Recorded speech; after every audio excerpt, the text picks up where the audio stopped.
the most genius bars in rap history. That is a bold statement now. But it comes from the Dissect podcast. And if you are familiar with that podcast, you already know that bro definitely knows what he's talking about, dog, because he be peeling the bars back. This video is 30 minutes long, so we're going to dive right on in. Let's get it. In 1986, 18-year-old Rakim rapped one of the most influential verses in hip-hop history. I take 7 MCs, put them in a line, and add 7 more brothers who think they can rhyme. Well, it'll take 7 more before I go for mine. Now that's 21 MCs ate up at the same time. Rakim lines up 3 groups of 7 MCs across 3 bars, then annihilates them all with the 21 MC punchline in bar 4. But what most people miss is that the math actually doubles as a musical signature. Rakim's government name is William Michael Griffin. 3 names, 7 letters each, 21 in all. 1 for each MC he destroys. Rakim's now iconic quatrain kick-started a hip-hop staple, using numbers. Was that intentional, though? Or was that a coincidence, bro? I call bullshit, but regardless, it's dope. Entertaining it. Let's go. Numbers as a lyrical device to showcase an MC's mastery of language. Fast forward nearly 4 decades later, and you have rappers like Malice doing stuff like this. Go get a Glock 27, fit snug in the waistline. Both sticks came with the drum. I was 5'6", shoulder with a chip. Malice tells his true crime origin story in the streets of Virginia Beach, weaving in a string of numbers. A Glock 27, his 5'6" height, powerlifting 2.2 pounds or a kilo of cocaine, and more.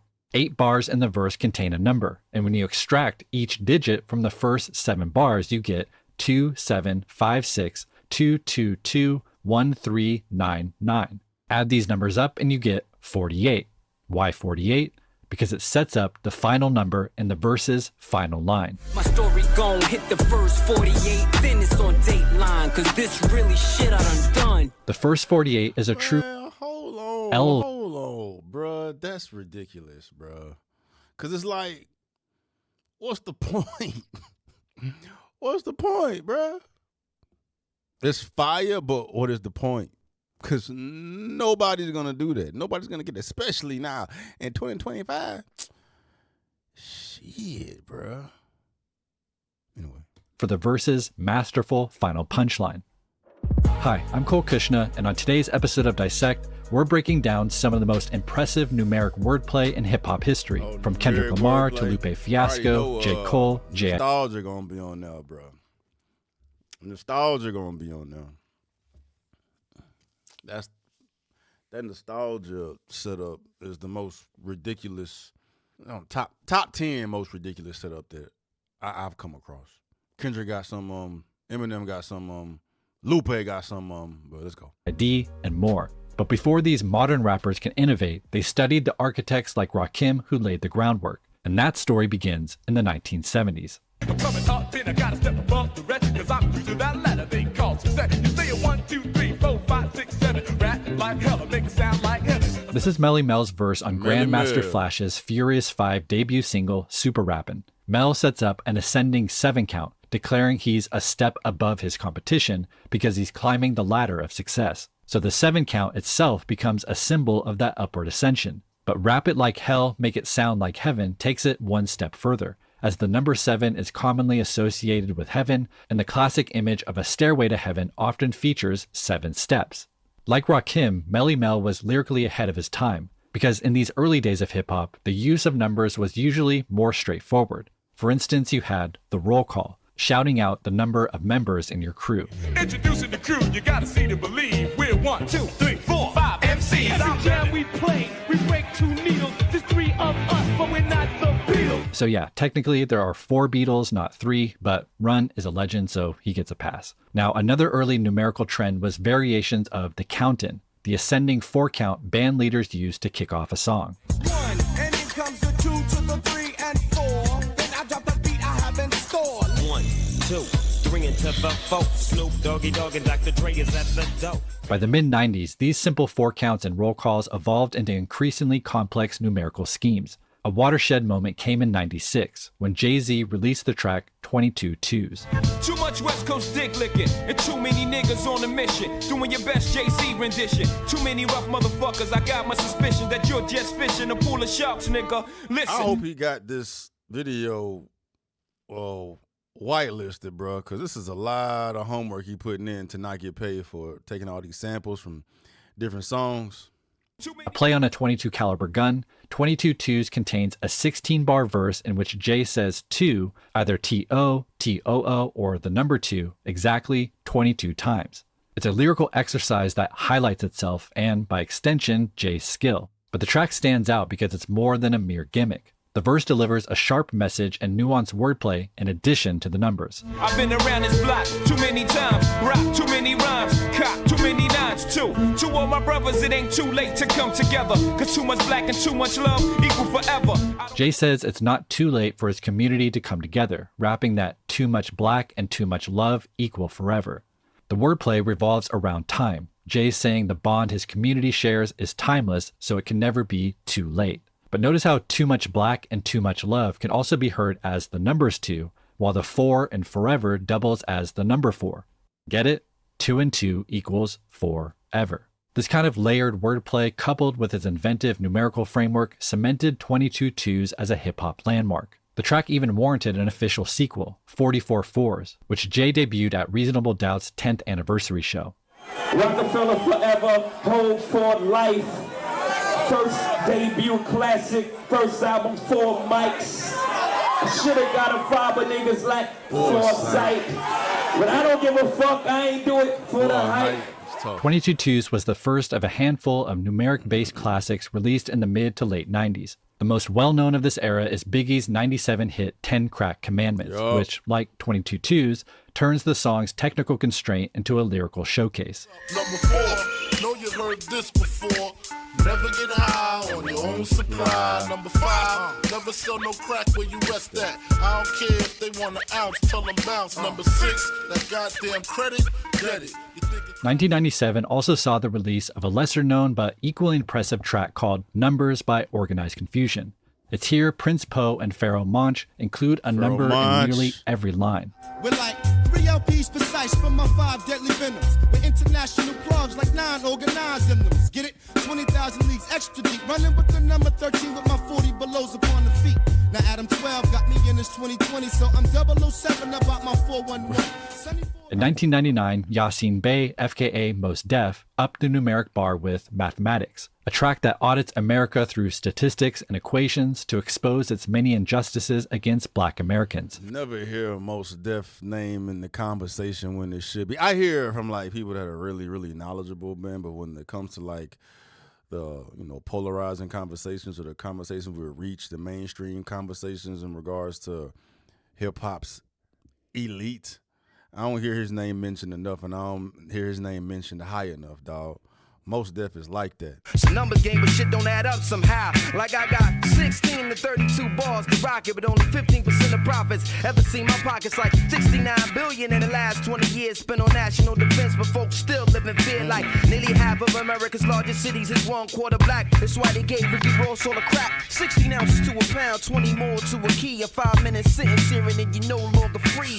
Finally, while not a full song, no list of number-based lyrics from the 90s would be complete without mentioning Foxy Brown's feature on Nas's track Affirmative Action. The verse is infamous for its technical breakdown of buying, cutting, and selling cocaine, which may or may not contain some faulty math.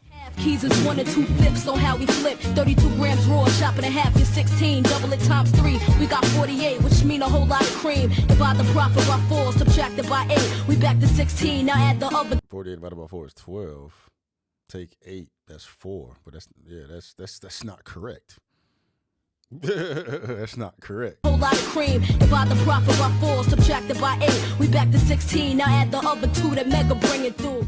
By the turn of the century, these canonical tracks had cemented math and numbers as a part of the MC's toolkit, a tradition that continues to thrive today. One of the more common practices is structuring entire verses around this whole concept of highlighting the mathematical genius that rappers lace their lyrics with is dope. It's a dope conversation because an oxymoron to those that stigmatize hip-hop a certain way.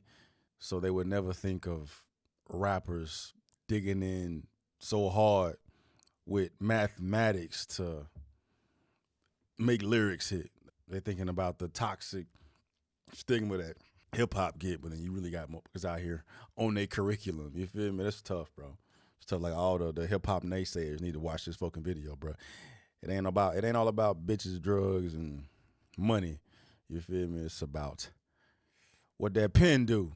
Continues to thrive today. One of the more common practices is structuring entire verses around ascending or descending numeric sequences. 1, 2, 3. Niggas riding through the city with they scrap on. 4 niggas at the gas station on the trap phone. 5 o'clock traffic on the block, they in the mix. But the plot twist is niggas done made it out to 6. 7 in the morning off of Boulder Crescent flash show. Put a 1 on it through the testers out at noon. 1 o'clock, fiends coming back like nigga, give me 2. PlayStation 3 serving knocks at the door. Fiends know I got Nick steady coming up with 4.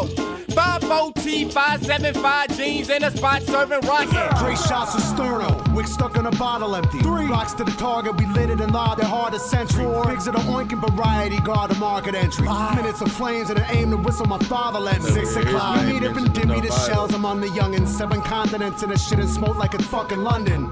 This last example is LP's verse on the 2011 posse cut, The Last Huzzah, where LP weaves a sequential count into a verse-long tale of staging an attack on an unnamed symbol of American capitalism. In the first half we just heard, each line begins with a number. However, after number 7, LP continues the ascending count in more creative ways. Before they ate up the funds, our harmony love was bumping. Now government issue 9s are pointed where your blood is pumped in. Turn them off of these muttering zombie talker pieces. Alabama you harder than Fukushima breezes.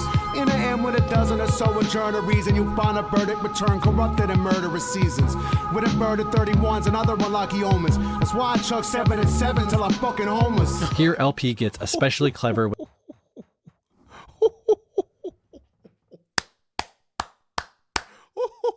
I love it. I love it. I love it. That's why I chuck 7 and 7 till I'm fucking homeless. With inverted 31s, 13, 7 and 7, add them up, 14. Event, that's cold. LP gets especially clever with the numbers 11 through 14. That's he raps L'll vent on you harder than Fukushima breezes. L'll vent is short for LP will vent, meaning he'll unleash a verbal assault more deadly than the radiation winds from the Fukushima nuclear power plant meltdown. But also notice how L'll vent is a homophone for 11. He then describes being put on trial by 12 or a dozen jurors who turn in a faulty verdict. Interestingly, you'll find the verdict returned corrupted in murderous seasons is the first bar without a number since the count started. This line should have contained the number 13. But LP skips it, just like hotels superstitiously skip the 13th floor, because it's bad luck. This is acknowledged directly in the following line when LP only alludes to 13, saying, with inverted 31s and other unlucky omens. That's fucking nasty, bruh. Tell me hip-hop ain't fire, though. Tell me hip-hop ain't fire, though. That's cold. That's cold. And what else you gonna hear lyrics like that? In hip-hop, they not singing shit like that. You know what I mean? They not singing shit like that. They not rocking the shit out like that, bro. That is nasty. That's nasty. An inverted 31 is a clever reference to 13 without actually having to say it. LP then describes himself chugging 7 and 7s, a cocktail made with Seagram 7 whiskey and 7-Up soda. And of course, 7 and 7 equals the next number in the count, 14. In 2016, Kendrick Lamar took a somewhat similar approach to LP's with his feature on Beyonce's Freedom. Like LP, Kendrick starts with a straightforward count, beginning each line with a number. 10 Hail Marys, I meditate for practice. Channel 9 News tell me I'm moving backwards. 8 blacks left, death is around the corner. 7 misleading statements about my persona. 6 headlights waving in my direction. Come on. 5-0 asking me what's in my possession, yeah. Kendrick paints a portrait of life as a Black American. 10 Hail Marys, I meditate for practice, refers to the mysteries of the Rosary, which are meditations on... It's not of every Black American, bro. It's of Black Americans in certain environments, man. We ain't generalizing all Black folks like that. Just had to put that out there, man. Let's continue. This shit is hard. Mysteries of the Rosary, which are meditations on the lives of Jesus and Mary, in my direction. Come on. 5-0 asking me what's in my possession, yeah. Kendrick paints a portrait of life as a Black American. 10 Hail Marys I meditate for practice refers to the mysteries of the Rosary, which are meditations on the lives of Jesus and Mary, prayed in sets of 10 Hail Marys. Channel 9 News, Tell Me I'm Moving Backwards, calls out stations like Fox News who have specifically criticized Kendrick's approach to change. 8 Blocks Left, Death is Around the Corner describes the dangers of growing up in places like Compton, where a simple walk home puts your life at risk, be it via gang violence or police violence. 7 Misleading Statements About My Persona continues Kendrick's critique of media slander, while 6 Headlights Waving in My Direction, 5-0 Asking Me What's in My Possession describes police harassment. 6 Headlights refers to the 6 lights atop a police car, and 5-0 is slang for cops. But after 5, Kendrick's countdown appears to stop, as there are no more direct references to numbers. Why would Kendrick suddenly stop the count? Well, he doesn't. He actually continues it, not with numbers, but with syllables. I keep running, jumping the aqueducts, fire hydrants and hazardous smoke alarms on the back of us. But mama, don't cry for me, rap for me, trap for me, live for me, breathe for me, sing for me, honestly guiding me. I can be more than I gotta be, stole from me, lied to me, nation hypocrisy, code on me, driving me wicked, my spirit inspired me like yeah. After 5, Kendrick moves to a string of lines structured around 4-syllable phrases. I keep running, fire hydrants, and hazardous.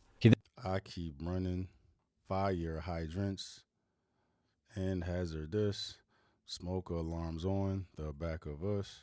He then moves to a number of 3-syllable phrases. Ride for me, try for me, live for me, breathe for me, sing for me, and so on. As he nears the end of the verse, he begins 2 lines with the 2-syllable word open.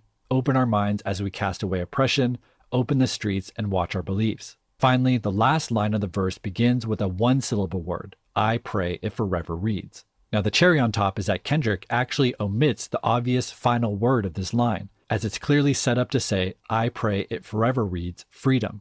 We might wonder if this missing last word is Kendrick's equivalent to the number 0, his way to execute 0 syllables, completing this masterful 10-0 countdown. Like, yeah! Open correctional gates in high desert. Yeah! Open our mind as we cast away oppression. Open the streets and watch our beliefs, and when they carve my name inside the concrete, I pray it forever reads.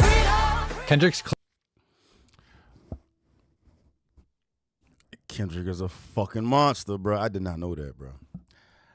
I did not know that, dog. Yeah, the Dissect podcast is crazy work, bro.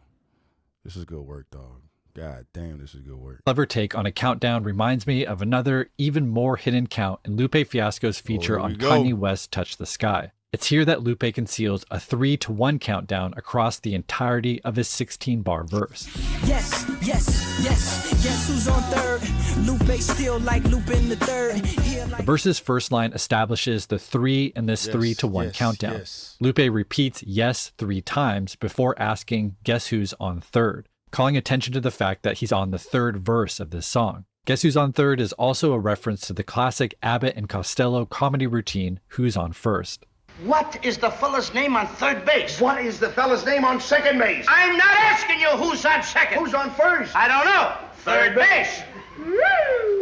This baseball reference extends into the next line, Lupe steal like Lupin the Third. He's claiming to steal the show or a song with this spectacular verse, but it's also a play on a baseball player stealing a base.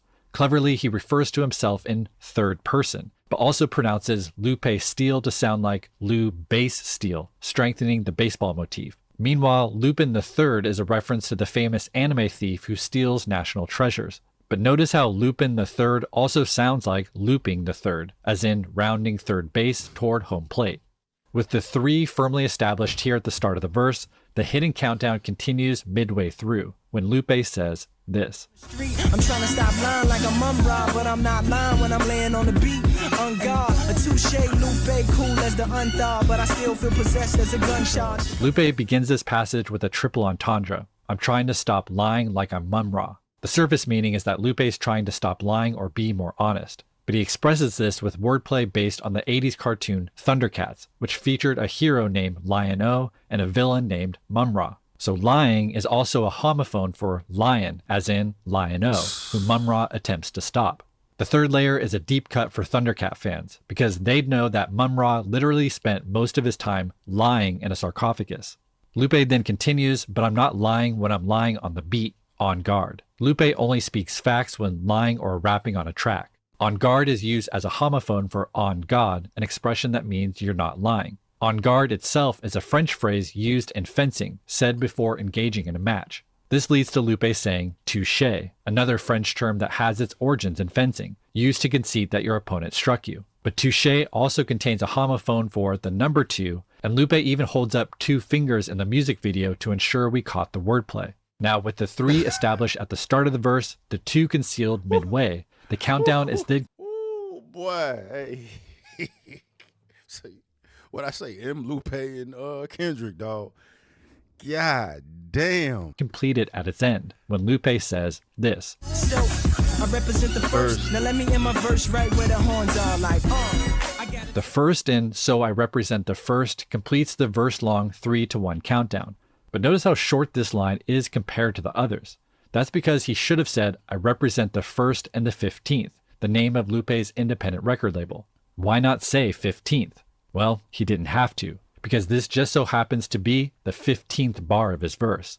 Now, the long play 3-2-1 countdown is a clever novelty, but there's actually a thematic reason Lupe did it, because the song Touch the Sky is all about touching the sky. And in the music video, that happens via a rocket ship. And what happens just before a rocket blasts into the sky? A 3-2-1 countdown. sky high, I'm sky high, I'm sky high. Now, outside of ascending or... Bruh. That's crazy. Hey, man, I got to do this shit in part 2 videos, though. I ain't about to have y'all sitting here for an hour, bro. That's bananas, bro. That's fucking bananas, dog. Yeah, what's bro's name? What the fuck is bro's name? He is a fucking monster with the bar breakdowns. That's fucking crazy. Who else we got on here? Who else we got on this bitch? Kendrick, Vince, Jid, Lupe, Cole, and Nostalgia. Yeah, bro. Yeah, the bar breakdowns here fucking insane, dog. We gonna finish this shit up, bro. I ain't trying to be here all fucking night. Yeah. To be continued.